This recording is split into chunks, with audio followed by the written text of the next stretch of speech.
해같이 빛나네. 지극히 높은 위엄과 한없는 자비를 무천사 소리 합하여 늘 찬송 드리네. 늘 찬송 드리네. 영죽을 나를 살리려 그 영광 떠나서 그 부끄러운 십자가 날 위해 지셨네. 날 위해 지셨네. 나 이제 생명이 있음은 주님의 은혜요. 저 사망 권세 이기니 큰 기쁨 넘치네. 큰 기쁨 넘치네. 주님의 보좌 있는데 천한 몸이 이르러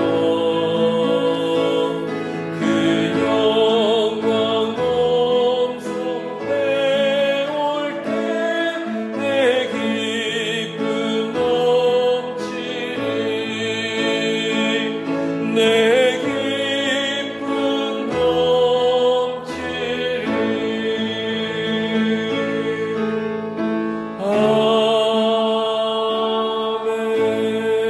아멘. 오늘 말씀은 야고보서 5장 1절에서 6절까지의 말씀입니다. 들으라 부한자들아, 너희에게 이 말 고생으로 말미암아 울고 통곡하라. 너희 재물은 썩었고 너희 옷은 좀먹었으며 너희 금과 은은 녹이 슬었으니 이 녹이 너희에게 증거가 되며 불같이 너희 살을 먹으리라. 너희가 말세의 재물을 쌓았도다. 보라, 너희 밭에서 추수한 품꾼에게 주지 아니한 삭시 소리 지르며 그 추수한 자의 우는 소리가 만군의 주의 귀에 들렸느니라.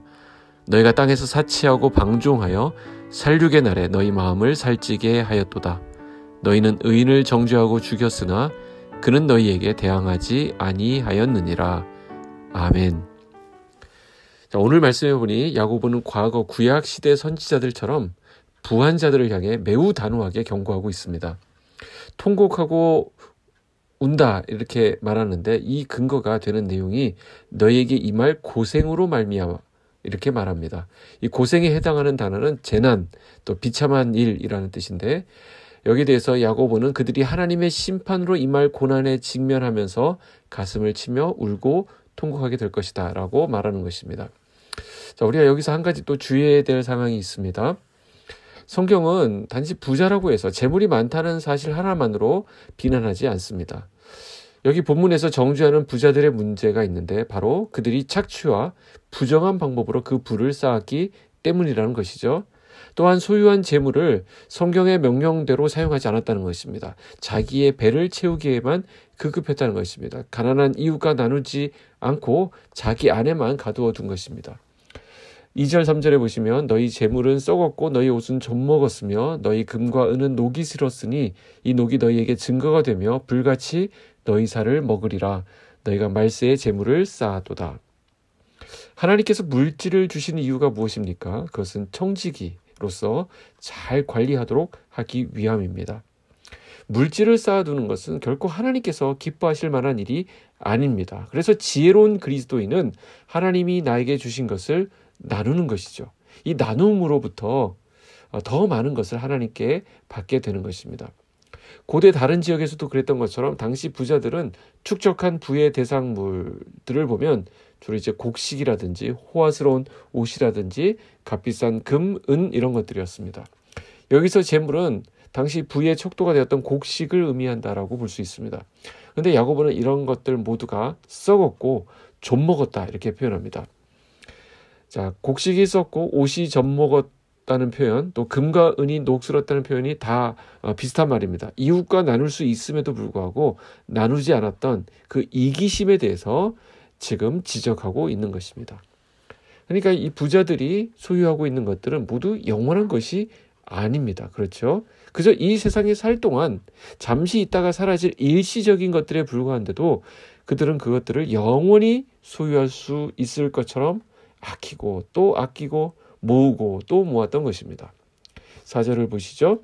보라, 너희 밭에서 추수한 품꾼에게 주지 않은 삭시 소리 지르며 그 추수한 자의 우는 소리가 만군의 주의 귀에 들렸느니라. 자, 레위기 19장 13절에 가보시면 하나님께서는 가난한 품꾼의 품삯을 미루지 말고 그 당일에 지불하라고 분명히 말씀하셨습니다. 또한 신명기 24장에서는요.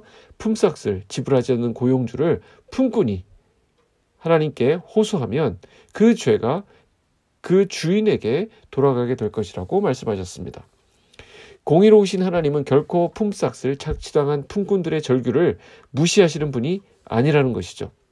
우리가 지난 주일에 출애굽기 말씀을 통해 살펴보았죠. 애굽에서 노예 생활을 한 이스라엘 백성들을 위해서 하나님은 애굽의 보화를 챙겨서 내보내셨습니다. 하나님은 기억하시는 분이십니다. 하나님은 그들의 그 부르짖는 소리를 들으시는 분이십니다. 하나님은 신실하신 분이기 때문입니다. 그래서 야고보는 하나님을 만군의 주라고 호칭함으로써 억울함을 호소할 곳이 없는 이 약자들에게 하나님께서 그들의 확실한 소망과 위로가 된다는 사실을 말씀하고 있는 것입니다. 5절에 보시면 너희가 땅에서 사치하고 방종하여 사륙의 날에 너희 마음을 살찌게 하였도다. 여기 마음을 살찌게 하였도다라는 구절의 의미는 이 세상의 재물과 쾌락에 빠져 죄를 지으면서도 그 죄에 대해 무감각해져 있는 상태를 말하는 것입니다. 자, 죄에 무뎌지게 되면 어떻게 됩니까? 그 사람은 하나님과 아무 상관없는 삶을 살아가게 되는 것입니다. 하나님은 죄를 싫어하시잖아요. 그러니까 마음이 살찌는 것, 이것의 반대는 마음이 가난한 것입니다. 마음이 가난한 자들에게는 하나님의 나라가 약속되어 있습니다. 예수님 말씀이죠. 천국이 그들의 것이다. 이렇게 말씀하셨습니다. 그래서 죄에 민감하고 하나님의 뜻에 민감한 사람이 복 있는 사람이 되는 것입니다. 6절을 보시면 너희는 의인을 정죄하고 죽였으나 그는 너희에게 대항하지 아니하였느니라. 오늘 말씀의 강조점이 무엇입니까? 단순히 부자들의 죄악을 폭로하는 데 그치고 있지 않습니다. 자, 하나님의 백성들이 비록 현재 아무런 힘이 없어 대항할 수 없다 하더라도 결국에는 하나님께서 그들의 원한을 풀어주실 것이라는 메시지를 주시려 했던 것입니다. 자, 많이 쌓으려 하고 많이 소유하려 하지만 결국에 그것들은 다 썩어져 버립니다.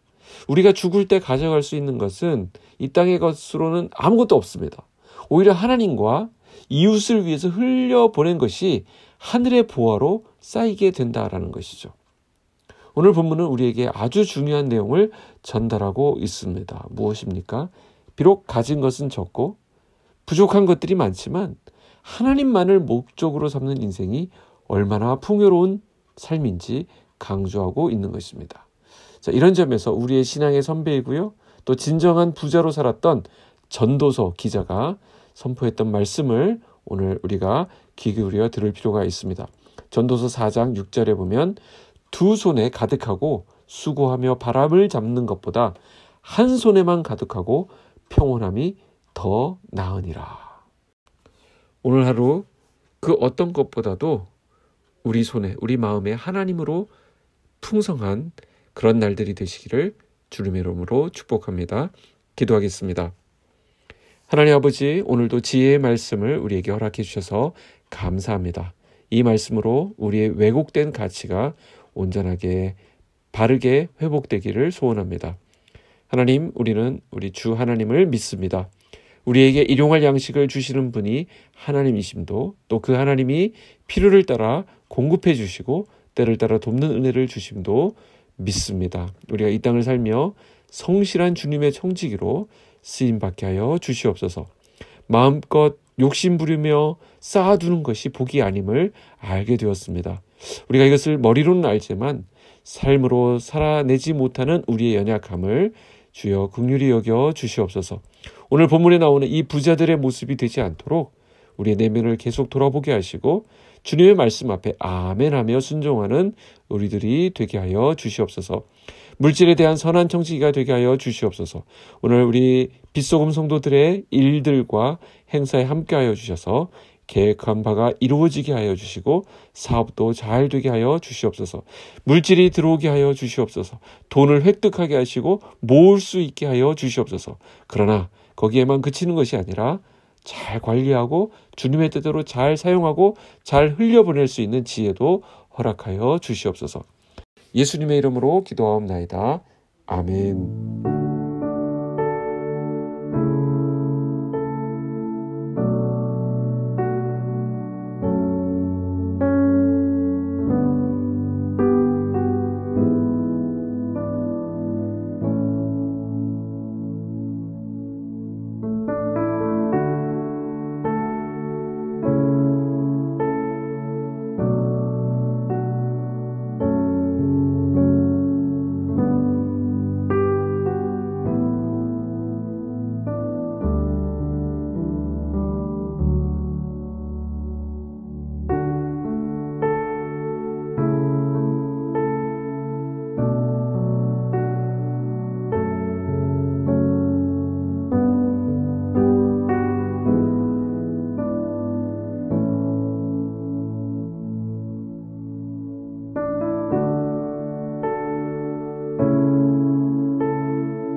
주